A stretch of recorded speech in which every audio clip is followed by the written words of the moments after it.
Well, Grand Rapids may be home to the Polar Express, but there is another locomotive eagerly awaited this time of year. Yeah, the Gerald R. Ford Presidential Express. It's returning to the Ford Museum, and there are some new pieces to check out. We've got Brooke Clement there and Dr. Morell from the Gerald R. Ford Presidential Library and Museum to join us with more. That's a lot of words. Good morning, ladies. Good morning. Thank you for being here. Let's talk about the history. I mean, as mentioned, this is kind of a favorite for families to come check out. Talk about this train that comes to the museum each year.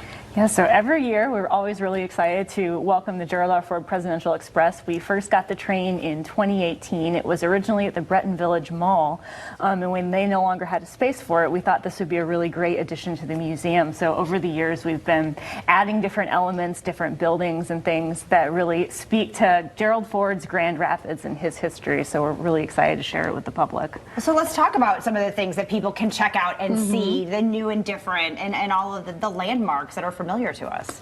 Well, we have some really great volunteers each year that have added a few new elements this year that will be exciting to people, including Herpelsheimers, and also some University of Michigan elements, including the Big House, the Hatcher Library and the Diag, and the Burton Memorial Clock Tower. So this, I mean... Go blue. Yeah. Yes, go blue. As an alum, I love it. So obviously for the locals, I mean, if you're a West Michigander, this is going to speak to you. Yes. When did this all start? How did this begin, like the origin story of it all? Yeah, so we got the train in 2018 and we've been adding to it. So we have 3 great train volunteers that work all year to build these different buildings. Larry Avery, Andy Seif, and Michael Peterman. And, Shout outs. Right? Yeah. So they've added things like Ford Paint and Varnish, where Gerald Ford's father, his paint company, where Gerald Ford worked. We have South High School. We even have the museum. And so we've really added all of these different elements that really speak to Grand Rapids, and so people can find different things every time they come to the train. I love it. That is so much fun. And the coolest part, it's free.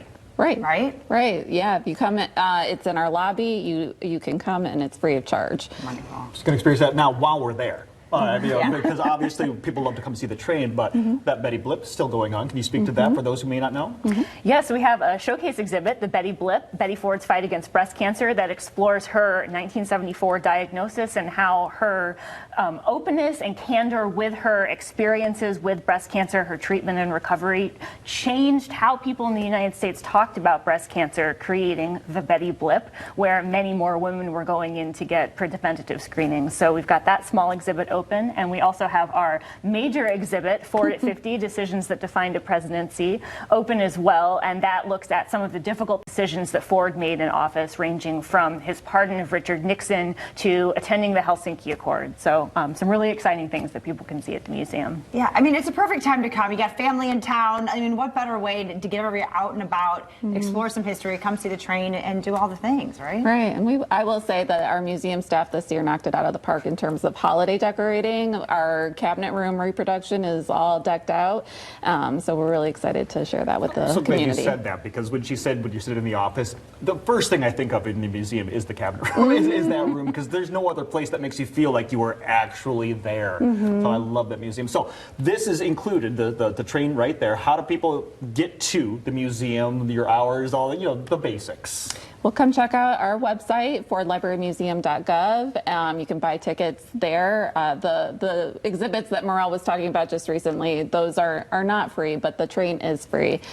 We've got free parking. Please, we just want to see people enjoying everything. Wonderful. Well, happy holidays to you both. Thank you so much for being here. We really, really appreciate it. And of course, all the fun programming then starts up after the new year. So you're going to want to keep that website handy, fordlibrarymuseum.gov, to learn about all of the great exhibits, the things you can get involved in. There's speakers, all kinds of great things there at our library. You can also follow them on Facebook and Instagram.